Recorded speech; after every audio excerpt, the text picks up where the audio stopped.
ქართული ოცნების პოლიტიკა სულ უფრო ძალადობრივი ხდება. გიორგი გახარიას თავს დაესხნენ და ფიზიკურად გაუსწორდნენ. გიორგი გახარია გადაიყვანეს ბათუმის ერთ-ერთ კლინიკაში. ამ ვიდეო მასალაში ინახება გიორგი გახარიაზე თავდასხმის მომენტი პირველივე წუთიდან. შერატონ ბათუმის და სპეცსამსახურების ურთიერთკოორდინაციით შექმნილია ყველანაირი წინაპირობა გახარიაზე თავდასხმისთვის. 2025 წლის 15 იანვარს განხორციელდა ყოფილ პრემიერ-მინისტრზე გიორგი გახარიაზე თავდასხმა, ეს იყო ორგანიზებული, ჯგუფური, შეიარაღებული თავდასხმა, რაც განხორციელდა თვალთვალით და ჩასაფრებით და ამ თავდასხმას ყავდა დამკვეთი. ეს იყო ბიძინა ივანიშვილი, რაც დაადგინა ჩვენს მიერ ჩატარებულმა გამოძიებამ და ეს ყველაფერი რეალურად გაცილებით ადრე დაიწყო. რატომ არ არის თავდასხმელები დაკავებული ამ დრომდე? 2021 წლის 18 თებერვალს გიორგი გახარია საქართველოს პრემიერ-მინისტრი ტოვებს თანამდებობას და აფუძნებს ოპოზიციურ პოლიტიკურ პარტიას. სამწუხაროდ, ჩემს გუნდთან ერთად ვერ მივახციე ერთობლივ აზრს ამ საკითხთან დაკავშირებით. მე მივიღე გადაწყვეტილება გადავდგე. ეს იყო ერთადერთი პრემიერ-მინისტრი, რომელიც ივანიშვილისგან დამოუკიდებლად გადადგა და მას დაუპირისპირდა. აი ამ მომენტიდან იწყება ივანიშვილის მხრიდან მისი მისამართით პოლიტიკურად მოტივირებული მუქარები, რომელიც სხვადასხვა ფორმით ხორციელდებოდა, მათ შორის საზოგადოებას უნახავს საჯაროდ განხორციელებული მუქარებიც. თებერვალში გიორგი გახარიას ქმედება იყო საკუთარი გუნდის ღალატი და რაც კიდევ უფრო მნიშვნელოვანია, ეს იყო საკუთარი სახელმწიფოს პირდაპირი ღალატი. ერთადერთი რისი გათვლაც არ შემეძლო იყო ქვეყნისა და გუნდის ღალატი, რომელიც პოლიტიკიდან ჩემი დისტანცირებიდან სულ რაღაც ერთ თვეში გიორგი გახარია მიკადრა. ერთ-ერთი ასეთი ინტენსივობით ყველაზე მძიმე საჯარო მუქარა 2024 წლის 21 ოქტომბერს გააჟღერა მან პროპაგანდისტული იმედის ეთერში. აი გახარიას პარტიის წევრები, არ ვიცი, კიდევ ვიმეორებ, რომ არასდროს შეურაცხყოფა არ მიმყენებია პოლიტიკოსის ამ გარეწარს, ამასთან რო დგანან და ამის გვერდით, რა თქმა უნდა, მათ გასამართლება მოუწევთ. რა თქმა უნდა, თეთრით შავზე დავნიკიცებთ ყველაფერს, რომ რას აკეთებდა და რისთვის აკეთებდა ნაციონალური მოძრაობის მოყვანას, როგორ ეხმარებოდა და ეხმარება დღესაც. და რა კარგად აქვს გაცნობიერებული, რომ მეორე დღესვე საქართველოს ომში უნდა ჩართოს, სასამართლოს დონეზე გვაქვს ყველა დოკუმენტი დალაგებული. რა თქმა უნდა, ამათ მოუწევს პასუხისმგებლობა და მკაცრი პასუხისმგებლობა. მასაც და მისი პარტიის წევრებს უფრო მეტი გაღიზიანება მათს ემაქვს. ისინი ქართული ოცნების წევრები იყვნენ მორალისობა და ჩვენი მანდატით შემოვიდნენ პარლამენტში. და დღეს რო თავს იდებილებენ და იმეორებენ ნაციონალური მოძრაობის ნარატივს ერთ-ერთზე და უარესსაც გადადიან ზოგჯერ, რა თქმა უნდა, ისინი მკაცრ საზღერს იმსახურებენ და გარწმუნებთ, რომ მიიღებენ კიდეც. და აი ამ მუქარას უკვე მალევე მოყვა მის მიერ შეკვეთილი თავდასხმა გიორგი გახარიაზე. ეს იყო ორგანიზებული, ჩასაფრებით და თვალთვალით განხორციელებული, შეიარაღებული ჯგუფური თავდასხმა, რაშიც უშუალო თავდამსხმელებთან ერთად მონაწილეობდნენ სპეცსამსახურები და შერატონ ბათუმი. საზოგადოებისთვის კარგად არის ცნობილი, რომ ბიძინა ივანიშვილი აკონტროლებს ყველა სახელმწიფო ინსტიტუტს ქვეყანაში. ტემპი. პირდაპირ ეთერში ვართ იცოდეთ. ეს ნათლად დაადასტურა ბოლო თვეების განმავლობაში საქართველოს მოქალაქეების მიმართ ჩადენილმა სისტემურმა ძალადობამ და წამებებმაც. არ არსებობს პრაქტიკულად ქვეყანაში არც ერთი სხვა ადამიანი, რომელიც იმ მასშტაბის ძალაუფლებას და გავლენას ფლობს, რომ პოლიტიკურ ოპონენტზე, მით უმეტეს ყოფილ პრემიერ-მინისტრზე და ბიძინა ივანიშვილისვე განმარტებით მის მთავარ მეტოქეზე თავდასხმის, შემდგომ მტკიცებულებების განადგურების და ამ თავდასხმაში საკუთარი კვალის წასაშლელად მოახდინოს სახელმწიფო და კერძო სექტორის რესურსების მობილიზება. მით უმეტეს ამ მასშტაბის ძალაუფლება არ გააჩნიათ ოცნების რიგითებს. არც ერთი ინსტიტუტი ქვეყანაში და მისი არც ერთი ფორმალური ხელმძღვანელი არ აკონტროლებს სხვა ინსტიტუტს და ფორმალურ ხელმძღვანელს არაფორმალურად, როგორც ამას აკეთებს ბიძინა ივანიშვილი. შესაბამისად, თავდასხმისთვის და შემდგომ უკვე მტკიცებულებების განადგურებისთვის სახელმწიფო რესურსების მობილიზება ბიძინა ივანიშვილმა განახორციელა. გახარიას გუნდის წევრები თავდასხმაზე სრულ პასუხისმგებლობას ქართულ ოცნებას აკისრებენ და გახარიაზე თავდასხმა როგორც კი განხორციელდა ჩვენ შევქმნით საგამოძიებო ჯგუფი, იმავე დღეს ვიმყოფებოდით ბათუმში. ამ საგამოძიებო ჯგუფმა დაადგინა, რომ ეს იყო შეკვეთილი, ორგანიზებული, ჯგუფური, შეიარაღებული თავდასხმა, რომელიც განხორციელდა თვალთვალით და ჩასაფრებით.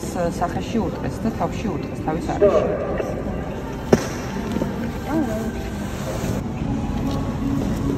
კამერები უკვე დაფრთხილდება. შეგვიძლია მივყვეთ ქრონოლოგიურად 14 იანვარს მთელი დღის განმავლობაში გახარია იმყოფება ბათუმის საქალაქო სასამართლოში, პარტიის ოფისში და შერატონ ბათუმში. მთელი დღის განმავლობაში მას უთვალთვალებენ ავტომანქანებით, რომელიც ეკუთვნის სპეცსამსახურებს და მთავრობის ადმინისტრაციას. 15 იანვარს უკვე დაახლოებით პირველი საათისთვის შერატონ ბათუმის და სპეცსამსახურების ურთიერთკოორდინაციით შექმნილია ყველანაირი წინაპირობა გახარიაზე თავდასხმისთვის. ანუ სასტუმროს ლობიში ნიადაგი არის მომზადებული იმისთვის, რომ თავდასხმა მოწმეების დასწრების გარეშე განხორციელდეს. რა მიუთითებს ამაზე? ლობი იყო აბსოლუტურად ცარიელი, მოგეხსენებათ, წარმოუდგენელია, რომ 5 ვარსკვლავიან სასტუმროში რისეფშენში არ იმყოფებოდეს არავინ, უკანასკნელი დონის სასტუმროშიც კი რისეფშენში როგორც წესი 1-2 მაინც იმყოფება. ამ შემთხვევაში სასტუმრო სრულად იყო დაცლილი ლობი პერსონალისგან, არ იმყოფებოდნენ არც დაცვის თანამშრომლები, ლობიში ბარის მხარეს მხოლოდ თავდამსხმელები იყვნენ ორმაგიდასთან განთავსებულები, მათ შორის იყო აჭარის ფინანსთა და ეკონომიკის მინისტრის მოადგილე გიორგი მანველიძე. ამ დროს არ იმყოფებოდა ლობიში დიმიტრი სამხარაძე, თუმცა მანველიძე და სამხარაძე ერთმანეთთან იმყოფებოდნენ კოორდინაციაში და მათთვის ცნობილი იყო გიორგი გახარიას სასტუმროს ლობიში შემოსვლის დრო. გიორგი გახარიას გარეთ უთვალთვალებდნენ და თავდამსხმელებისთვის ცნობილი იყო, რომ ის დაახლოებით 2-20 წუთზე, 2-22 წუთზე აპირებდა ლობიში დაბრუნებას და ამისთვის უკვე ლობიში იყო სრული მზადყოფნა. იმ დროს, როცა გახარიაზე თავდასხმისთვის ლობიში ყველაფერი გამზადებულია, დაახლოებით ღამის 1 საათზე ლობიში შემოდის ჟურნალისტი ზვიად ქორიძე.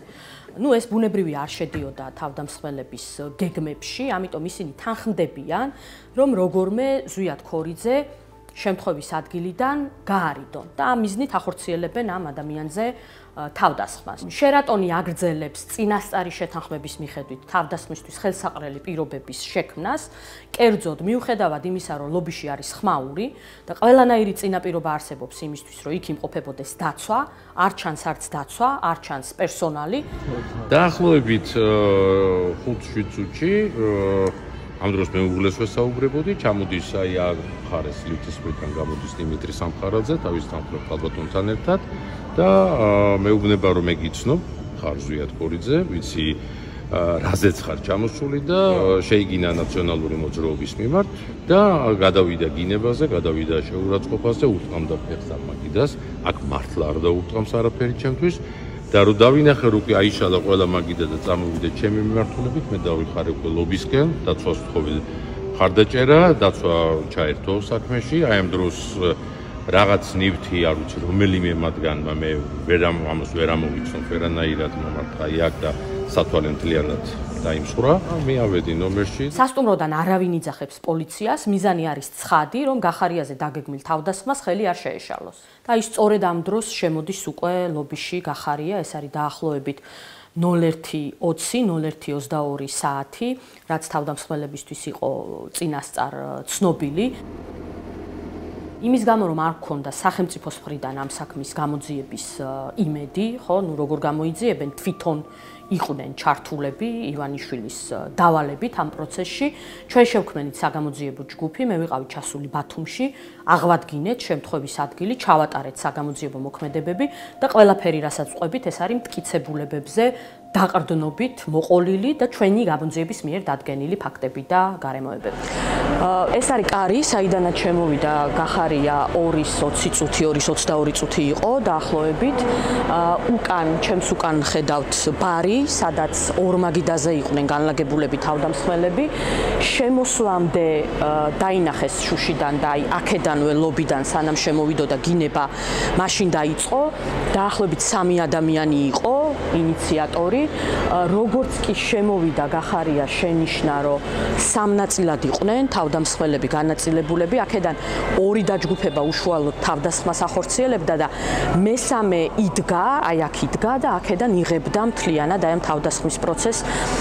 ეს არის ის გადაღება, რომელიც მერე იმედმა საკუთარ ნიუსრუმში დაამონტაჟა. ანუ ერთი დაჯგუფება კართან, მეორე დაჯგუფება აი უკან, ჩემს უკან ხედავთ ლიფტებია, რისეფშენი აჩვენის იქით მხარეს და იქიდან წამოვიდა 5-6 ადამიანი, ოღონდ ეს ერთდროულად ხდება.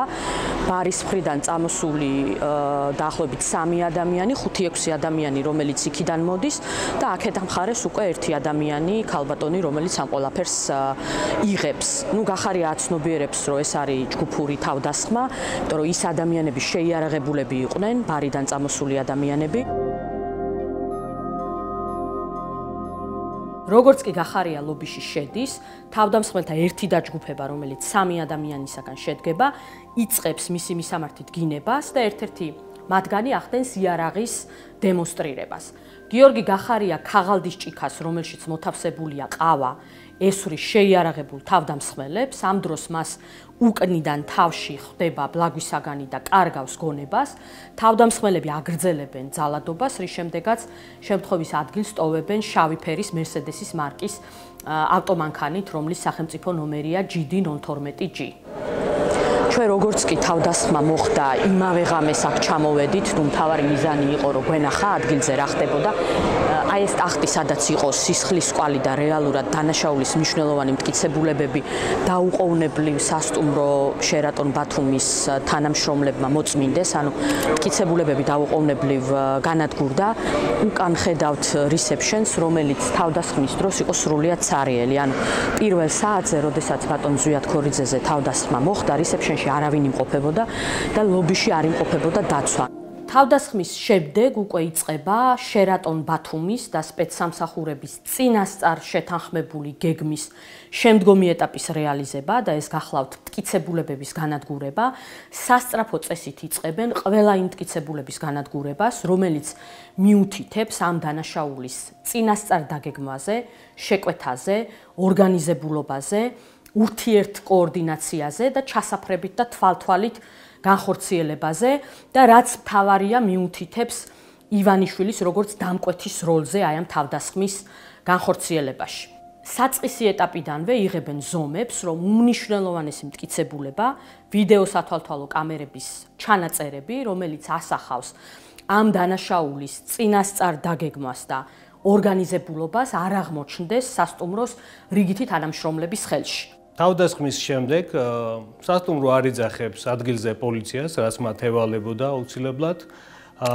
ის იძახებს დამლაგებელს და ასუფთავებინებს შემთხვევის ადგილს. 9 საათზეა მეტი გასული. ბათუმი არის ერთი ბეწო ქალაქი, საცოფი არ არის, ღამის 2 საათია და ცარიელია ქალაქი და მაინტერესებს კიდევ რამდენი ხანი უნდა ველოდოთ უმოქმედობას. პოლიციას ადგილზე იძახებს გახარიას თანადგუნდელი, რომელიც მალევე მივიდა შემთხვევის ადგილზე. ადგილზე გამოძახებული პოლიცია ცხადდება დაახლოებით 50 წუთის დაგვიანებით, მაშინ როცა პოლიცია მდებარეობს 2 წუთის სავალ გზაზე. შემთხვევა მოხდა შუაღამეს და გზაც თავისუფალია. ისედაც დაგვიანებული პოლიცია ასევე დაგვიანებით იწყებს შემთხვევის ადგილის დათვალიერებას, გამოცხადებიდან 2 საათში, დანაშაულის ჩადენიდან 3 საათის შემდეგ. ამ პერიოდში მას რა თქმა უნდა აღარ ხვდება მტკიცებულებები, რომელიც სასტუმროს მიერ არის დალაგებული და წაშლილი.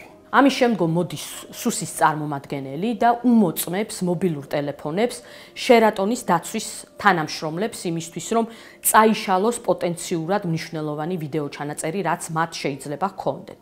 იმისთვის, რომ შერატონის დაცვის რიგით თანამშრომლებს ჰქონოდათ შეზღუდული წვდომა კამერების ჩანაწერებზე, ადგილზე გამოცხადებულმა პოლიციამ პრაქტიკულად გაიტაცა შერატონის უსაფრთხოების სამსახურის უფროსი სერდარ გუვენი, რომელიც იმავდროულად პასუხისმგებელი იყო კამერების უსაფრთხოებაზე.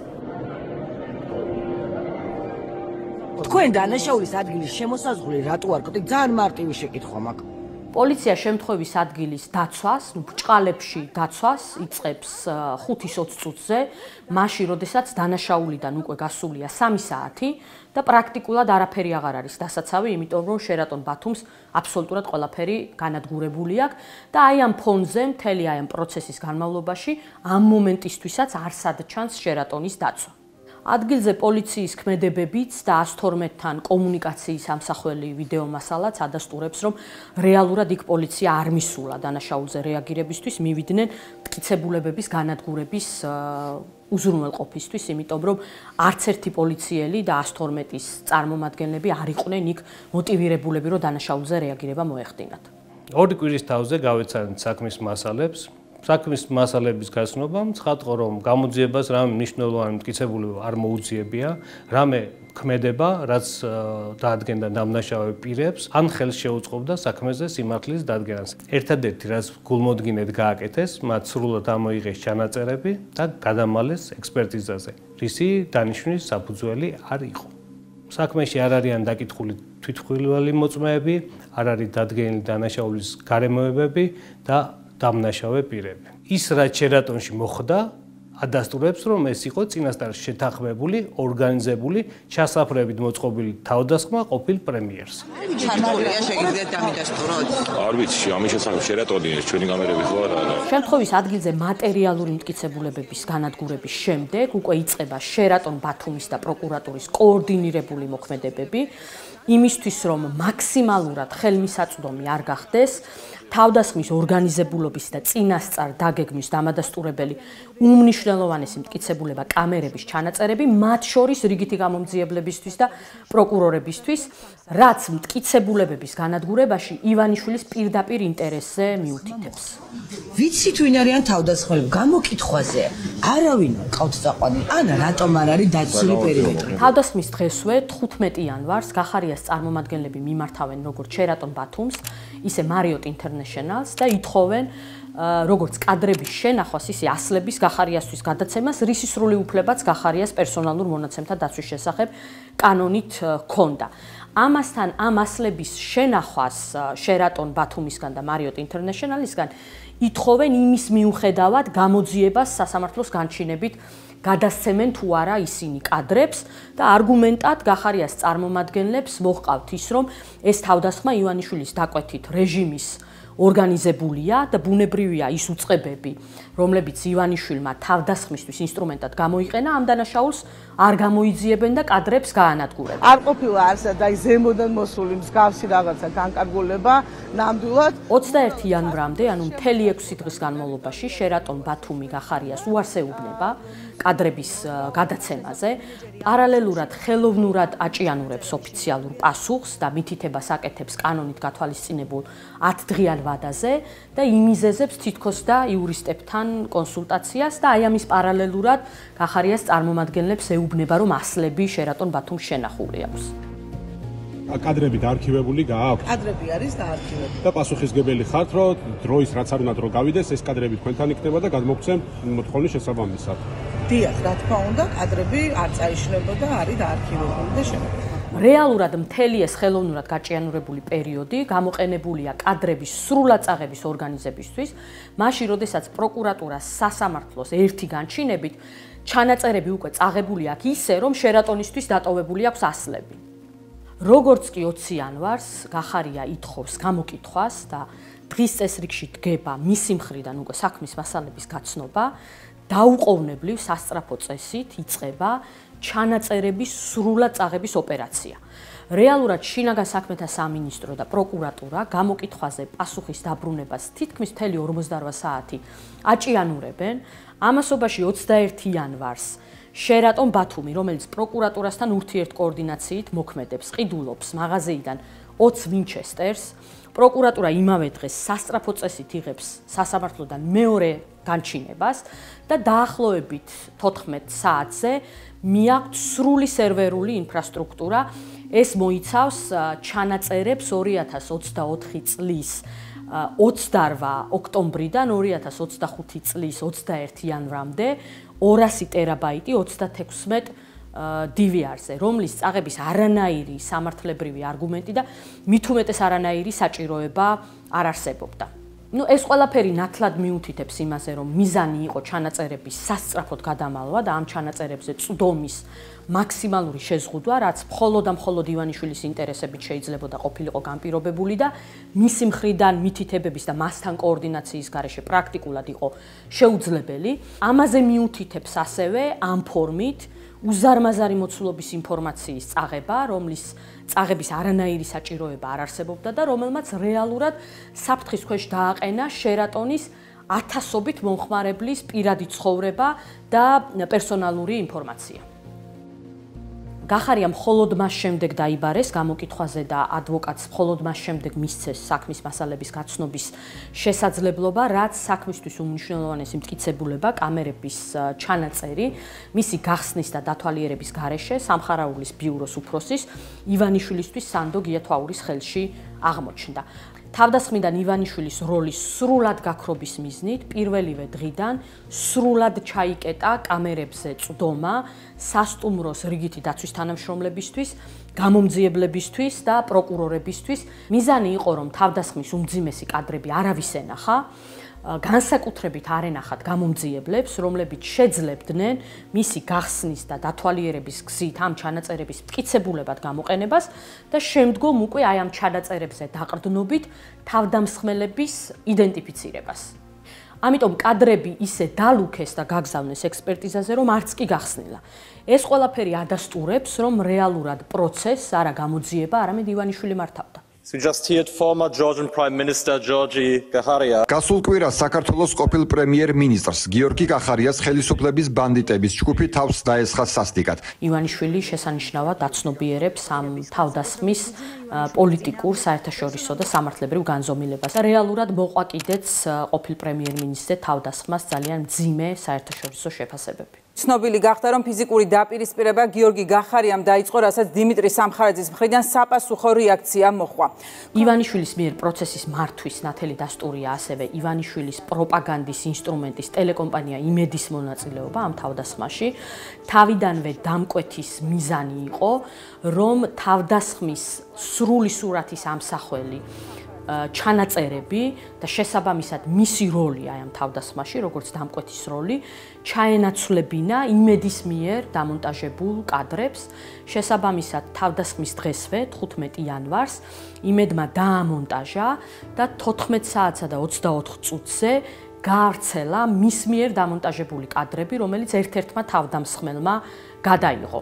აღნიშნული ყალბი მონტაჟის ირგვლივ რეჟიმის მიერ გავრცელებული ნარატივი თავდასხმიდან ივანიშვილის გაყვანის მიზანს ემსახურებოდა. ბატონმა გახარიამ დაიწყო ფიზიკური ძალადობა ბატონ დიმიტრი სამხარაძეზე. ეს ფაქტი, რაც მოხდა, აჩვენებს მის ზნეობას. ფიზიკური დაპირისპირების ინიციატორი იყო გიორგი გახარია. როცა მოდის შენთან ადამიანი და გეუბნება მარტივ რამეს, მარტივ ჭეშმარიტებას, რომ შენ ხარ ნაცი, ხო? შენ ხარ ჯაშუში. ეს რაღაცას როცა გეუბნებიან და როცა ხარ მართლა ნაცი და ჯაშუში, შენ გეკისრება თმენის ვალდებულება. თავდასხმის წინასწარ დაგეგმვის და ორგანიზების, კვალის დაფარვის და შესაბამისად ამ თავდასხმიდან ივანიშვილის გაყვანის მიზანზე მიუთითებს ასევე ის, რომ გახარიას ადვოკატს პროკურორმა უარი უთხრა ზვიად ქორიძის ჩვენების გაცნობაზე, ვინაიდან ჩვენება სწორედ თავდასხმის ორგანიზებულ ხასიათს, ჩასაფრებით მის განხორციელებას და ამ თავდასხმაში შერატონის უმოქმედობით თანამონაწილეობას ადასტურებს. ჩემს გუნდთან ერთად არ იცი კიდევ ვიმეორებ, რომ არასდროს შეურაცხყოფა არ მიმყენებია პოლიტიკოსის, მაგრამ გარეწას. თავდასხმიდან 2 კვირის თავზე გამოძიებას არ დაუკითხავს თვითმხილველი მოწმეები, ან პრაქტიკულად არაფერი გაუკეთებიათ, არ ჩაუტარებიათ კრიტიკულად მნიშვნელოვანი საგამოძიებო მოქმედებები, არ დაუდგენიათ თავდამსხმელები. ეს ეგრეთ წოდებული გამოძიება კიდევ ერთხელ ადასტურებს, რომ გამოძიების მიზანი არა სიმართლის დადგენა, არამედ სიმართლის დაფარვაა და ეს სიმართლე მდგომარეობს იმაში, რომ ეს იყო შეკვეთით ჩადენილი თავდასხმა, ორგანიზებული, ჯგუფური, შეიარაღებული, რომელიც განხორციელდა თვალთვალით და ჩასაფრებით და სპეცსამსახურებთან შერატონის თანამშრომლობით.